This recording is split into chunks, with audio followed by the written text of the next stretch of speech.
Okay, I gave it a couple minutes. I'm going to go ahead and get started here. We're going to talk about, right before we left, I'd given you that teaching about teaching assignment, and obviously not going to, collect that for an actual assignment. Although if you want to fill it out based on today's discussion, take a picture of it, send it to me. I'll still take it as extra credit to add on to your third quarter grade. Your third quarter grade is basically the semester grade. So I'm going to start going through this assignment right now. And you might remember the main focus of the unit right before we left. So this might even be a refresher. Some of the material that we left off on is learning and being a student. You have an excellent opportunity to learn about the subject from professional practitioners in the field, namely your teachers. Now, the next part was you're going to select a teacher except for me. Obviously, that might have been kind of difficult if you waited until later to do this because we're not there for you to talk to the teachers. So I am going to use myself as an example in this today. Your goal was to ask the following questions of them. So I'm going to go through each of these questions and kind of discuss with you what you've observed in my class that I have done in these regards. And we'll talk about these terms as well. So can you provide an example of classical conditioning that I use in the classroom? And I'm going to go ahead and just unmute everybody so we can have this discussion. So, someone's in their car doing this. Oh, sorry, I'm in my car. Should we wait for it to be done, or? Yeah, I'll mute and then get it to shut off. Okay. There we go. Okay. So for the rest of you, can you provide an example of classical conditioning I use in my classroom? Do you remember what classical conditioning is? Honestly, I don't remember really what. Can you say the definition? It's a form of learning in which a new involuntary response is acquired as a result of two stimuli being presented at the same time. You have to have a natural relationship that must exist between a stimuli and a reaction, and the stimulus that explicitly the reaction is paired with a neutral stimuli, typically for several trials. And you might remember the little Albert experiment where they presented it with a rat, and he wasn't bothered by the rat, but then they snuck up behind him and hit the pipe with the hammer, and that scared him and startled him, and pretty soon he'd seen the rat paired with that pipe enough that he was then scared of the rat. That was classical conditioning. So in classical conditioning, what you have is a natural response to something that would just happen to anybody, and then pairing it with something else to where they start to amalgamate those two things together. So can you think of any examples of classical conditioning that I use in my classroom?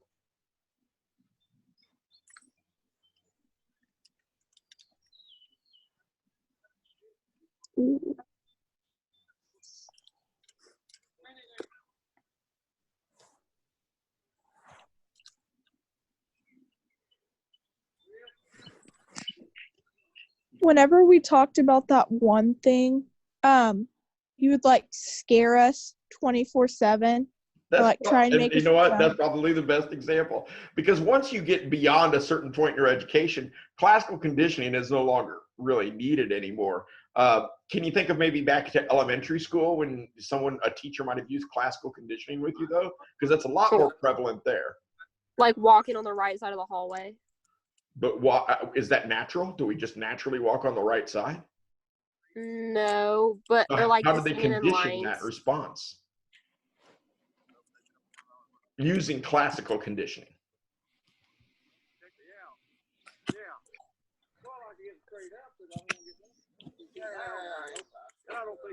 I think that one, walking on the right side of the hallway, wouldn't that be operating conditioning?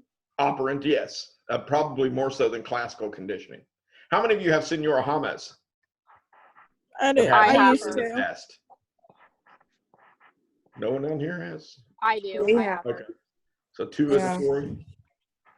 What does she do whenever you do good on something?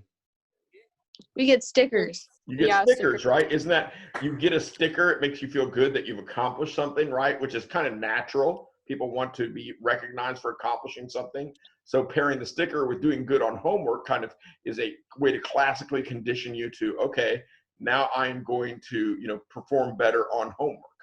What you gonna get? You ever had a teacher who, you answered a question correctly, they threw out some candy? I think Mr. Shonk does this, doesn't he? Yeah. I mean, that's an example of classical conditioning in the classroom.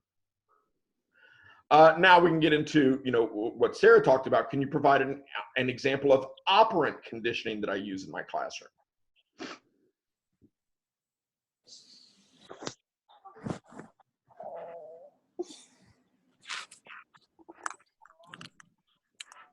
And what's the difference between classical conditioning and operant conditioning? Operant conditioning is something that's being like reinforced. It's and like to increase in frequency. Yeah, that's something that I'm actually doing something more of too. Now, you can see the kind of blurry line. For example, Mr. Shonk gives out candy. Well, that's to encourage hunger, right? Hunger is a motivator. You get you to do stuff. If you're hungry, you'll answer the question because you want that piece of candy. But he's also in a way using operant conditioning, particularly if you're not hungry, to get you to reinforce you doing something. So what is an example of operant conditioning in my classroom? Oh my gosh.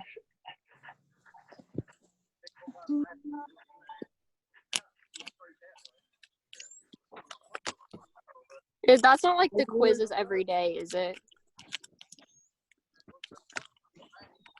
Well, yeah. Good. How so? Because I don't. you ask us to do them, but it doesn't like so that our grade is better. Okay, so grading is a form of operant conditioning. Yeah. I'm reinforcing, okay, you spent time, studied, you did well on this, here's a good grade. Mm-hmm. Okay. Okay, can you provide an example of positive reinforcement that I use in my classroom? What is positive reinforcement?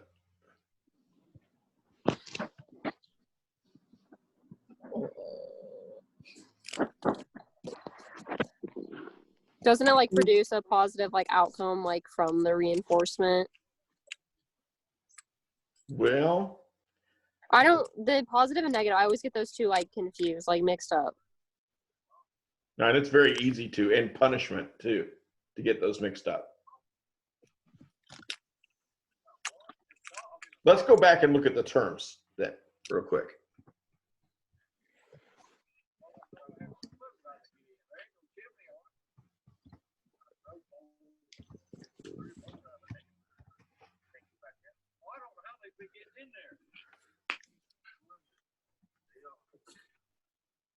So positive reinforcement is a reinforcing consequence that increases the likelihood of a behavior.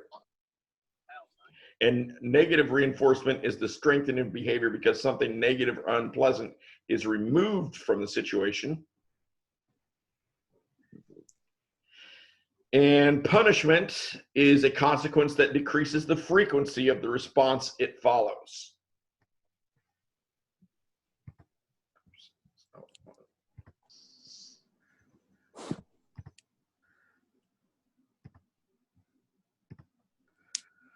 So with those terms refreshed in your memory a little bit, can you provide an example of positive reinforcement that I use in my classroom? I mean, I don't know if this would be one, but you used to keep those M&Ms in your class. So like we would eat them. Would that be positive reinforcement? Hey, that'd be like for us showing up to school. We got an M&M, dude. Well, I don't know if that's, was that really like what got you up in the morning? Well, at least he has M&Ms, so I guess I'll go to school. That's the case, I might buy a barrel of them and set them outside my front yard just to get people outside and off this nonsense that we're under right now. So I don't know if that's really a good example of positive reinforcement. What is positive reinforcement again? Reinforcing consequences that increase in the likelihood of the behavior. Right. So what are some Okay. behaviors that a teacher would want to increase the likelihood of in a classroom? Like participating. Okay. Oh, you give out those tickets, like in Yeah, civics. there you go. Econ. In civics and economics and Western Civ, yes, I give out those tickets. Excellent example. What about negative reinforcement? Detentions if you talk. You don't have to get detentions, but that's just something. Well, is that negative reinforcement or is that punishment? I feel like it'd be punishment. Well, I don't Because know. remember, negative reinforcement is the removal of a stimulus. So it's not like you come in the classroom and you start with a detention and then I take it away if you behave. Okay, so you take the green tickets or something. Well, I've never done that. I know. I don't really believe in negative reinforcement, so I Yeah, I have. can't. Yeah, I was gonna say, what the heck then?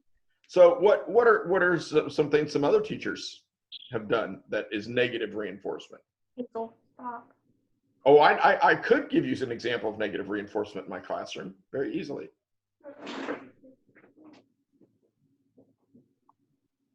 Maybe you guys should pay more attention in class and actually do the work, and then you'd understand this. You think that might be a problem, that maybe you're just too lazy? I'm kidding. This is an example of negative reinforcement. You don't have to, if you're doing the work, you don't have to sit there and listen to me lecture you, do you? Right? That would be negative reinforcement. You don't have to listen to me lecture you about, laziness and everything if you're doing the work. Okay. If you come in and then I make you sit in the front of the classroom, or I make you do something in order to get you to, and then or I give you special privilege. Hey, everybody who has an A, you guys can go to the library, work on stuff. You're failing the class, you're going to stay here and you're going to do this. And then if they bring the grade up, then I remove that from them. That would be negative reinforcement. Mm-hmm. So now, what is an obvious example of punishment? Detention. Detentions, exactly. Because what is giving a detention helps to change the immediately recurring behavior, right? So if you're talking in my class today, or let's say you got your third tardy, I have to write you a detention. So hopefully that you don't get a tardy tomorrow or the next day or the next day after that. So the punishment's kind of easy to understand. Negative reinforcement, a little blurry. All right, can you provide an example of shaping that I've used in my classroom teaching?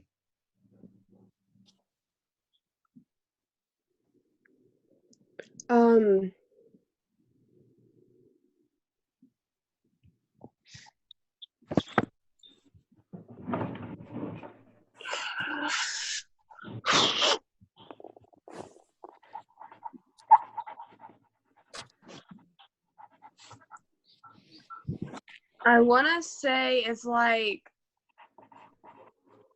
how we have that, I don't know. I want to say something like our projects, like our semester projects that we have to do, how every time that we turn it in, we get a certain grade on it, and it all goes into our big giant paper.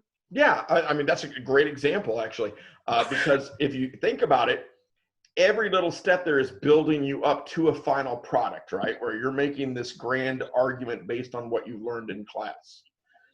Think about how I do my units, like this unit, for example. What do we start out with? We start out with me lecturing, trying to explain basic principles. And by the end on the test, what are you trying to do?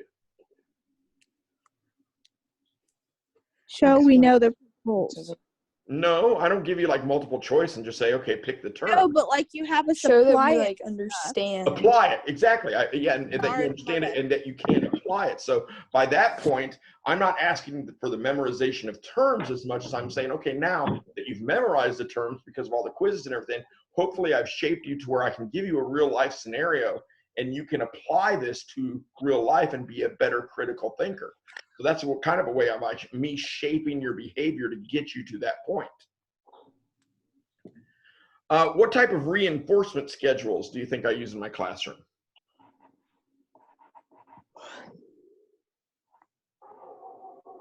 you remember these? Reinforcement schedules is an act as a rule stating which a state of behavior will be reinforced. Continuous.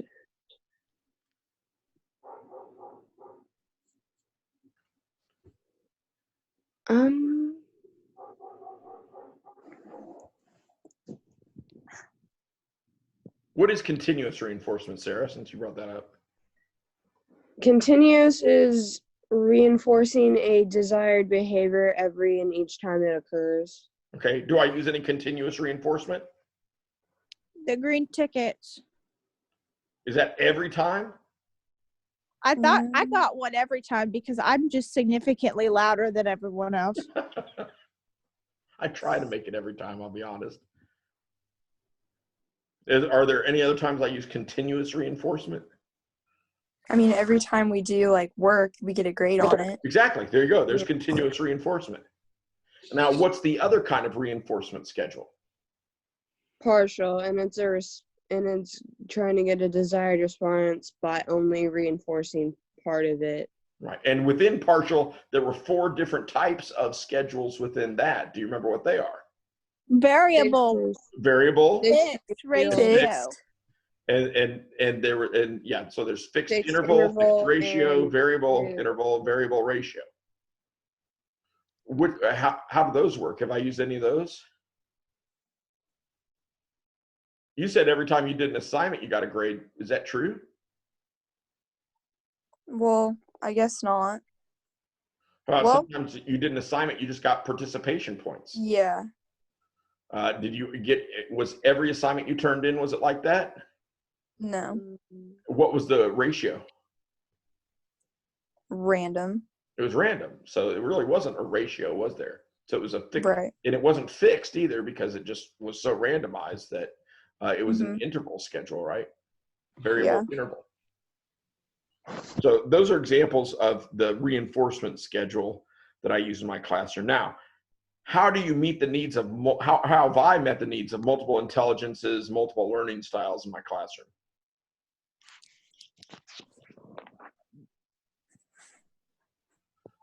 I mean, at the beginning of the unit, we did that like yoga activity or whatever for our brains, and that would help a lot with like the hands-on learners, I feel like. Okay. What about Gardner's multiple intelligences? That's something we talked about actually before we left. What, the hands-on learners, what other styles are there? Musical. Musical? Yeah, I remember that one. Yeah. How would that help with Numbers. musical? How do I, address musical people in my classroom? You could make a rap like the Or the letters you do. kayak or Yes. whatever. You made that rap. Well, I didn't make it, but Did Like you the make rap. that one kid do a rap though? Because he wanted did to it for extra credit. I have no musical talent whatsoever. Hey, man.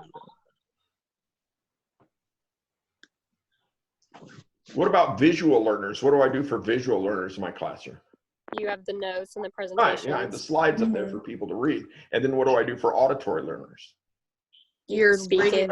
Yeah, I'm speaking, I'm lecturing. So to me, that's probably the biggest point of differentiation in there as far as multiple intelligences. So that's kind of what I was looking for on this assignment, was for you to interview a teacher and to kind of get from them, okay, this is how I do it, so that you understand that this stuff is actually planned out, that you don't just go, I know a lot about history, I'm going to go in and just teach history, because unfortunately that's what a lot of people think teaching is, that there's no work to it or anything. I know when I got into this career, my sister-in-law was struggling with her career, and her husband was like, oh, you should just they don't think much of me. They're like, oh, you should just go be a teacher. Curtis was able to do it, and she wasn't. She couldn't stand it because of all the planning and everything that goes into it to shape behavior, to consider the reinforcement schedule, to make sure students are doing the right thing. There's lots of work that actually goes into teaching other than just standing up here and talking about the subject matter. Obviously, you have to have subject matter knowledge, but there's a lot of planning on how do I get this knowledge to someone else and build them up to a point where they are just as intelligent in this as I am. So you're going to be graded on your understanding of these terms as you present the answers to your interview. So as you know, we've talked about them. If you want to submit this as an extra credit assignment, then certainly what I would be looking for you to do is using the correct terminology in here. Just go through like we just did on here. And I think we did use the correct terminology in here. And then, you know, just take a picture of it, send it to me, and I'll count it. Did you guys have any questions about this assignment and what we did today? Nope. I'm sorry, go ahead. No. Okay. Then don't forget that at 2 o'clock today, we're going to have the overview of The Man Who Mistook His Wife for a Hat, parts 1 and 2. Again, this is all extra credit. So, I mean, I'd like for you to come. And I'll even say that if at least 5 people don't come, because I think that's kind of the minimum to get a good discussion going, which I see there's only 4 of us here now. There were 5 of us. I thought, is Jillian dropped out now? No, I'm here. Okay, I need to scroll down a little bit. Then we'll as long as we have 5 people, we'll have the discussion. Anything less than 5, I think, is not really a great discussion for it. So with the discussion, hopefully that'll give you some points to type up something and then submit that for extra credit if you want to do it. And that's at 2 o'clock this afternoon. Different join code. I sent that out last week. I'll send out a reminder shortly before the meeting with the join code for that. Otherwise, the join code you use today is the join code we'll have every day that we have a meeting, which I'm thinking will be Tuesday, Wednesdays, and Thursdays. So 3 days a week to get stuff in. Thank you. Any questions? Hmm. All right, guys. Is everything going okay for you guys? Going a little stir crazy? Yeah. No, So bored. luckily I get out at least to go do grocery shopping, but I'm telling you, can't wait for this stuff to end. Yeah. And I'm starting to with our government, to be honest. So, anything I can do for you guys in the interim or anything? Any questions about anything school related? So we're having another meeting later on at 2? Yes. Okay. To get us to a point here, there's lots of stuff we talked about this week, and really the meetings at 2 o'clock. This week we have one every day. They'll start settling down next week, where they'll only be once in a while. But those are to go over the assignments with you. So we'll work on the assignments together or the discussion groups. So we won't have a lecture or anything. So right now I've already put the videos I already posted that you're supposed to go through last week. Those end unit 4. There's only 5 units. So lecture wise, we've only got 1 unit left here. And you got to remember, despite the fact that we're not in school would have ended in about 4 weeks anyway. So we really don't have that much work left to finish the class. And I don't want to finish the class in a hurry when we've got, you know, good amount of time. So I've kind of spread time out to go over these assignments as well to get them in there. And we're only doing 3 days a week. So any other questions? All righty, then. Well, I'm going to end this meeting then. And hopefully I'll see you guys tomorrow.